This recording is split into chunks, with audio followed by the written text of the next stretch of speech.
بسم اللہ والحمدللہ والصلاۃ والسلام علی رسول اللہ۔ السلام علیکم، امید کرتا ہوں آپ سب خیر و عافیت سے ہوں گے۔ ایچ اے لیکچرز کی جانب سے حافظ عاصم آپ کی خدمت میں حاضر ہے۔ سیکنڈ ایئر کی نئی کتاب ترجمہ القرآن مجید کا آج لیکچر نمبر 12 ہے۔ آج کے لیکچر میں سورۃ الاحزاب کے شارٹ اور MCQs کریں گے، اور یہ مشقی بھی ہوں گے اور اضافی بھی ہوں گے۔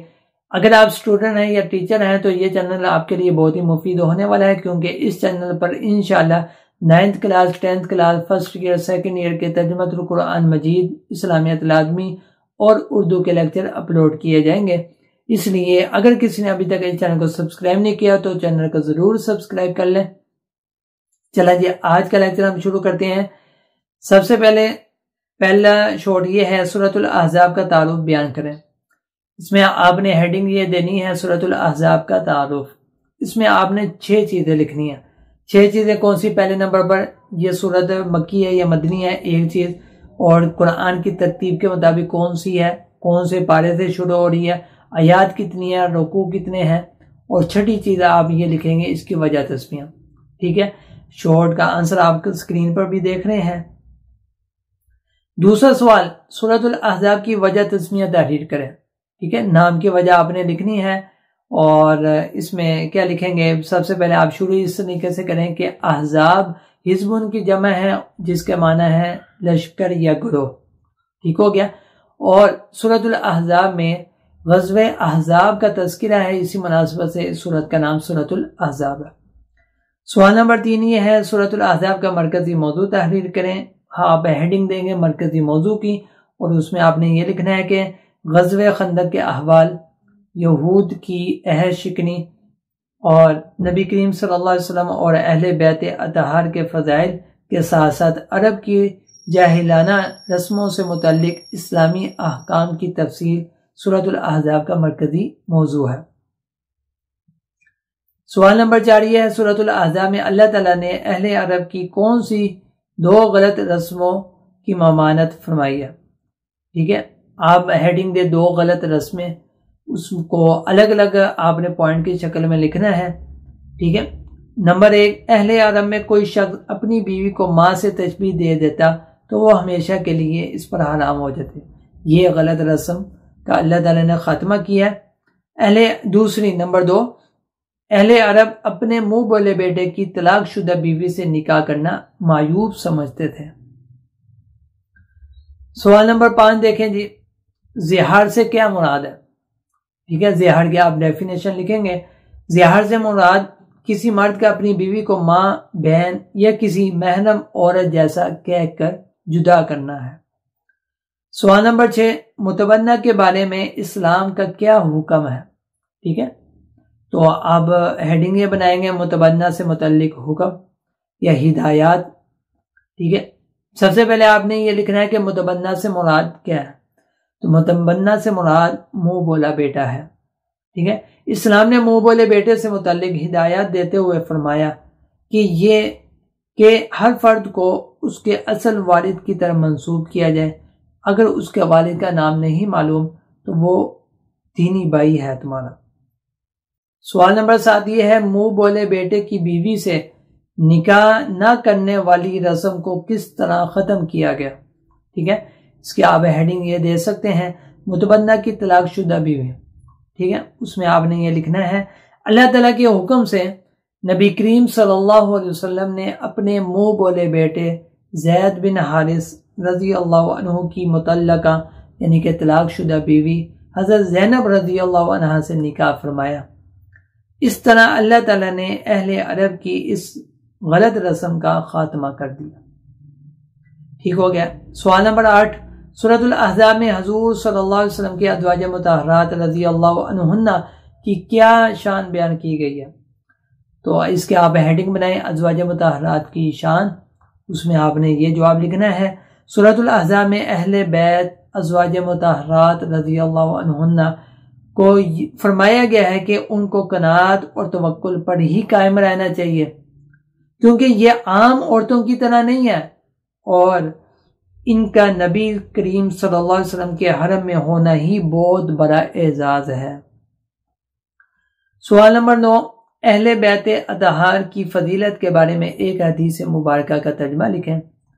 تو اس میں آپ نے ہیڈنگ دینی ہے اہل بیت اطہار، اس میں آپ یہ لکھیں گے سب سے پہلے کہ جب اہل بیت اطہار رضی اللہ عنہ کی پاکیزگی سے متعلق آیت نازل ہوئی تو نبی کریم صلی اللہ علیہ وسلم نے حضرت فاطمہ رضی اللہ عنہ، حضرت علی رضی اللہ عنہ، حضرت حسن رضی اللہ عنہ، حضرت حسین رضی اللہ عنہ کو اپنی چادر میں ڈانپ لیا اور فرمایا، اے اللہ یہ بھی میرے اہل بیت ہیں، ان سے ناپاکی دور کر دے اور انہیں خوب پاک صاف کر دے۔ سوال نمبر 10، سورۃ الاحزاب کی روشنی میں عقیدہ ختم نبوت کی اہمیت مختصر بیان کریں۔ آپ نے ہیڈنگ دینی ہے عقیدہ ختم نبوت یا عقیدہ ختم نبوت کی اہمیت، یہ بھی آپ لکھ سکتے ہیں۔ اس میں آپ نے لکھنا یہ ہے، سورۃ الاحزاب میں حضرت محمد صلی اللہ علیہ وسلم کے خاتم النبیین ہونے کا ذکر ہے۔ آپ صلی اللہ علیہ وسلم کے بعد قیامت تک کوئی نیا نبی نہیں آئے گا۔ قرب قیامت جب حضرت عیسیٰ علیہ السلام آئیں گے تو وہ بھی آپ صلی اللہ علیہ وسلم کی تعلیمات پر عمل کریں گے۔ ٹھیک ہے۔ سوال نمبر 11، ختم نبوت کے بارے میں ایک آیت کا ترجمہ لکھیں۔ تو آپ نے ختم نبوت سے متعلق آیت یہ بھی ہیڈنگ دے سکتے ہیں، ختم نبوت کی ہیڈنگ بھی دے سکتے ہیں۔ ترجمہ آپ یہ لکھیں گے، نہیں ہے محمد صلی اللہ علیہ وسلم بریکٹ میں آپ لکھ لیں، تمہارے مردوں میں سے کسی کے باپ، لیکن وہ اللہ کے رسول اور خاتم النبیین ہے۔ ٹھیک ہو گیا۔ سوال نمبر 12، سورۃ الاحزاب میں نبی کریم صلی اللہ علیہ وسلم کی کون سی صفات بیان کی گئی ہیں؟ آپ نے 5 صفات پوائنٹ کی شکل میں لکھنی ہے۔ وہ کون کون سی ہیں؟ شاہد، مبشر، نذیر، داعی الی اللہ اور سراج منیر۔ ٹھیک ہے، اور داعی الی اللہ کی بجائے داعی بھی لکھ سکتے ہیں آپ۔ سوال نمبر 13 دیکھیں، سورۃ الاحزاب کی روشنی میں نبی کریم صلی اللہ علیہ وسلم پر درود و سلام بھیجنے کی اہمیت بیان کریں۔ تو اس کے آپ ہیڈنگ دیں درود و سلام کی اہمیت۔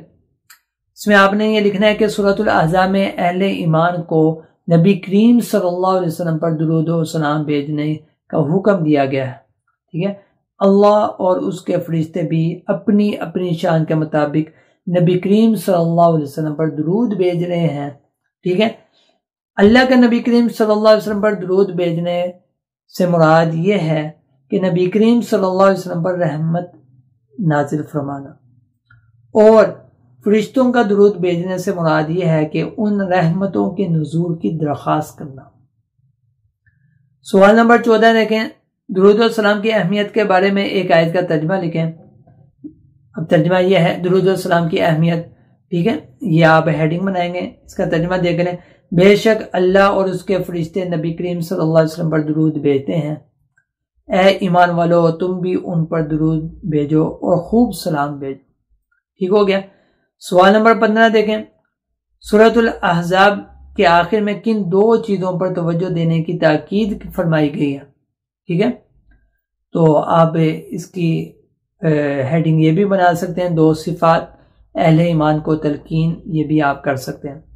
تو آپ اس کو پوائنٹ کی شکل میں لکھیں، سورۃ الاحزاب کے آخر میں درج ذیل 2 چیزوں پر توجہ دینے کی تاکید فرمائی گئی ہے، وہ کون سی ہیں؟ نمبر 1 تقوی اختیار کرنے کا حکم دیا گیا، اور نمبر 2 سچ بول کر سیدھی سیدھی بات کرنا۔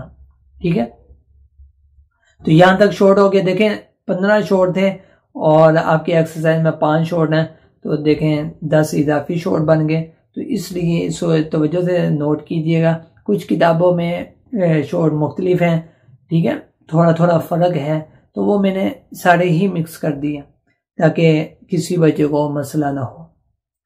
اب ایم سی کیوز دیکھیں۔